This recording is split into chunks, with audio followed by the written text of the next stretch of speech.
آپ سمجھتے ہیں کہ اللہ دولت دے کر انسان کو اوپر اٹھاتا ہے؟ مولا علی علیہ السلام کہتے ہیں اللہ پہلے انسان کو توڑتا ہے پھر بلند کرتا ہے، اور جس دن آپ ٹوٹنے پر شکوہ چھوڑ دیں وہی دن آپ کے اٹھنے کا دن ہوتا ہے۔ ایک دن ایک شخص جس کے دل میں سوالوں کا طوفان تھا مولا علی کی خدمت میں حاضر ہوا۔ چہرے پر حیرت، آنکھوں میں بے چینی اور دل میں ایک ہی سوال گردش کر رہا تھا۔ اس نے ادب سے سر جھکایا اور کہا، یا علی مجھے یہ بتائیے، اللہ تعالیٰ کس انسان کو کب اوپر اٹھاتا ہے؟ کسی کو دولت، کسی کو عزت، کسی کو اقتدار اور کسی کو کچھ بھی نہیں دیتا۔ آخر یہ فیصلہ کیسے ہوتا ہے؟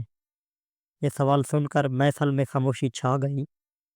ہر شخص مولا علی کے چہرے کی طرف دیکھنے لگا۔ مولا علی علیہ السلام نے لمحہ بھر کے لیے نگاہیں جھکائیں، جیسے دلوں کے حال پڑھ رہا ہوں، پھر نہایت پرسکون مگر گہری آواز میں فرمایا، لوگ سمجھتے ہیں کہ اللہ دولت دے کر اوپر اٹھاتا ہے، حالانکہ اکثر دولت امتحان ہوتی ہے۔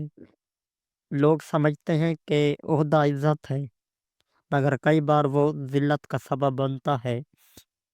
وہ شخص چونک گیا، اس کے چہرے پر حیرت صاف نظر آ رہی تھی۔ مولا علی علیہ السلام نے بات جاری رکھی، اللہ جسے اوپر اٹھاتا ہے پہلے اندر سے جھکاتا ہے، اسے صبر دیتا ہے، خاموشی سکھاتا ہے، تکلیفوں سے گزارتا ہے۔ جب بندہ شکوہ چھوڑ دے، صبر اپنا لے اور اللہ پر مکمل بھروسہ کر لے، تب اللہ اسے وہاں سے اٹھاتا ہے جہاں اس نے کبھی سوچا بھی نہیں ہوتا۔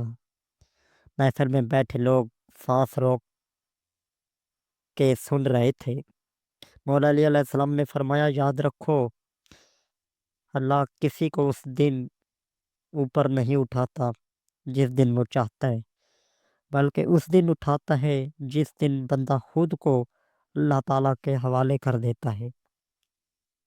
جس دن دل سے غرور نکل جائے، حسد ختم ہو جائے اور نیت صاف ہو جائے، وہی دن بلندی کا دن ہوتا ہے۔ وہ شخص جس نے سوال کیا تھا، اس نے آنکھوں میں آنسو آ گئے۔ اس نے دھیمی آواز میں کہا، یا علی آج سمجھ آیا کہ میں کیوں پیچھے ہوں، میں نے خود کو بھی کبھی بدلا ہی نہیں۔ مولا علی علیہ السلام نے آخری جملہ فرمایا جس نے سب کے دل ہلا دیے، اللہ وقت نہیں دیکھتا، دل دیکھتا ہے، اور جب دل درست ہو جائے تو وقت خود بدل جاتا ہے۔